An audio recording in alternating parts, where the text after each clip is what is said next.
दिवाली की रात थी। चारों तरफ खुशी का माहौल था। चारों तरफ खूब बम पटाखे फूट रहे थे। लोग बहुत खुश थे, लेकिन उस खुशी के माहौल में रोहन का परिवार अंधेरे में बैठा था। रोहन की बीवी सीमा और उसके बच्चे पिंकी और चिंटू उदास बैठे थे। पापा चलो ना बाहर, हम भी दिवाली देखते हैं, कितनी रोशनी है।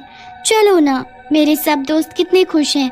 बेटी बस कुछ देर और रुक जा, इसके बाद तो हम इस दुनिया से आजाद हो जाएंगे और भगवान के पास हमें रोज दिवाली देखने को मिलेगी।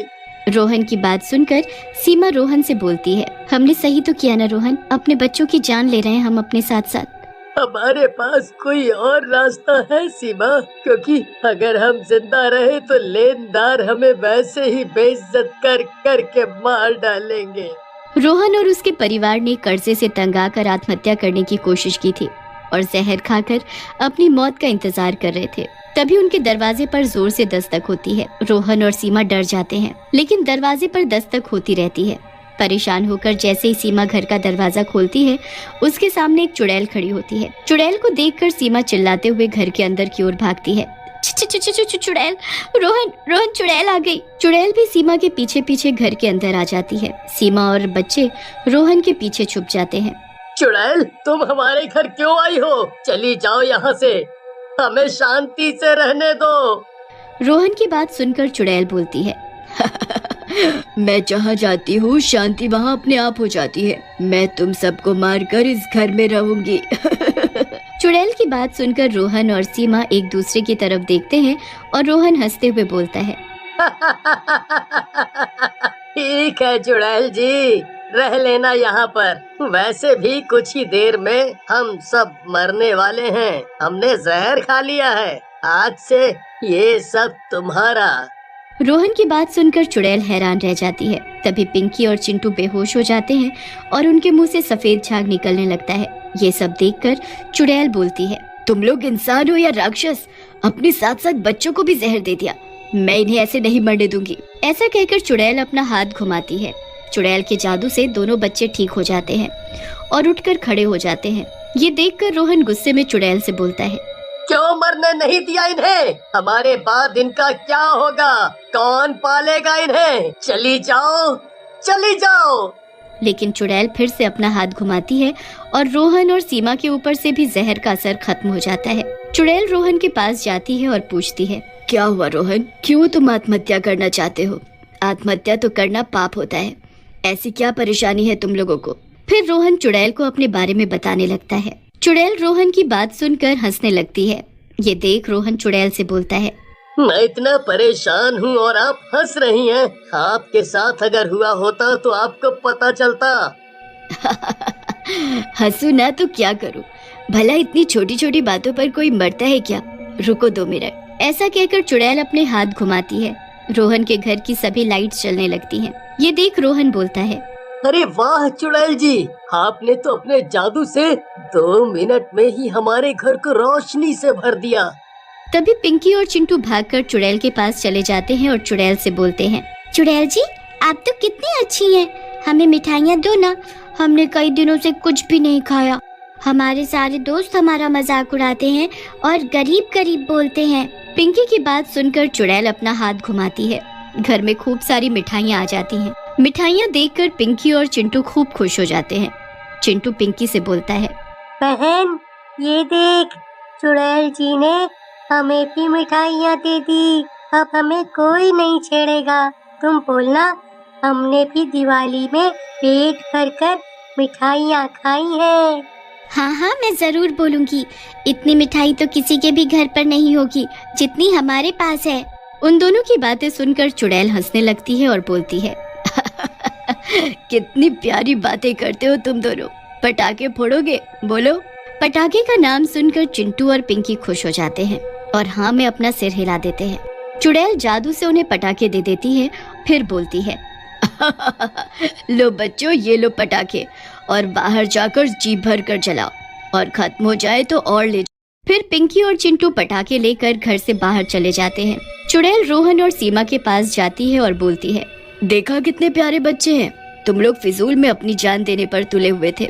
चुड़ैल की बात सुनकर सीमा चुड़ैल से बोलती है, चुड़ैल जी हमें पता है हमारे बच्चे प्यारे हैं, लेकिन क्या करें हम? हमें धोखा देने वाले तो पूरी अय्याशी कर रहे हैं और हम सजा भुगत रहे हैं। तुम चिंता मत करो सीमा, मैं अब आ गई हूँ। मैं उस दुष्ट से बदला लेने में मदद करूंगी। बस तुम आगे से आत्महत्या जैसे काम करने का सोचना भी मत। फिर चुड़ैल उस दिवाली की रात सीमा और रोहन के साथ रहती है और दिवाली मनाती है और वहाँ से चली जाती है। अगले दिन रोहन और सीमा आपस में बातें कर रहे होते हैं।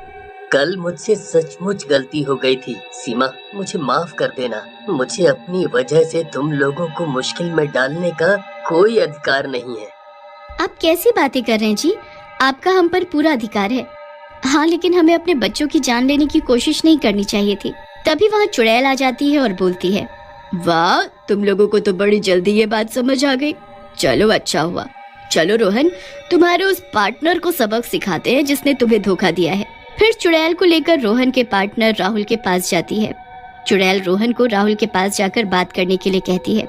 रोहन चुड़ैल के कहने पर राहुल के घर के अंदर जाता है और बोलता है, राहुल, तुमने मेरे साथ अच्छा नहीं किया। तुम मुझे मेरे हिस्से का पैसा वापस कर दो। मैं बहुत परेशानी में हूँ। रोहन को देखकर राहुल हंसने लगता है और कहता है, अरे आज तो बिल्ली भी शेर बन गई है। अरे भाई, कौन से पैसे और किसके पैसे? मेरे पास कोई पैसे वैसे नहीं है। तुमने अपने हिस्से का पैसा डुबा दिया। हाँ। देखो राहुल, तुम सब कुछ जानते हो। देखो, मुझे तुमसे कुछ और नहीं चाहिए। मेरी ईमानदारी के पैसे दे दो। जिस चुड़ैल के बल पर तू इतना उछल रहा है, वो भी मेरा कुछ नहीं बिगाड़ सकती। चल फुट यहाँ से। ऐसा कहकर राहुल रोहन को धक्का देकर अपने घर से निकाल देता है। रोहन गुस्से में चुड़ैल के पास जाता है और बोलता है, मेरी बेइज्जती में कहीं कोई कमी रह गई थी जो तुमने और करा दी। देखा तुमने उस दुष्ट को। रोहन की बात सुनकर चुड़ैल बोलती है, मैं जानती हूँ उस दुष्ट को, क्योंकि उसने ही मेरी जान ली है और मेरे पिताजी के पैसों पर ऐश कर रहा है। मैं उसकी पत्नी हूँ। फिर चुड़ैल रोहन को अपने और राहुल के बारे में बताती है, जिसे सुनकर रोहन बोलता है, ये तो बहुत ही गंदा आदमी है। आपने इसकी जान क्यों नहीं ली? रोहन, तुम्हें क्या लगता है मैंने कोशिश नहीं की? मैं चाहकर भी उसकी जान नहीं ले सकती जब तक उसके गले में वो लॉकेट है। अगले दिन रोहन फिर से राहुल के घर जाता है। रोहन को देखकर राहुल आग बबूला हो जाता है। तू फिर आ गया? चला जा यहाँ से, नहीं तो यहीं मार डालूंगा तुझे। राहुल को गुस्से में देखकर रोहन बोलता है, गुस्सा मत करो राहुल, मैं यहाँ से जा रहा हूँ किसी दूसरे शहर में। बस आखिरी बार तुमसे गले मिलना चाहता हूँ। आखिर तुम भी मेरे पार्टनर रहे हो।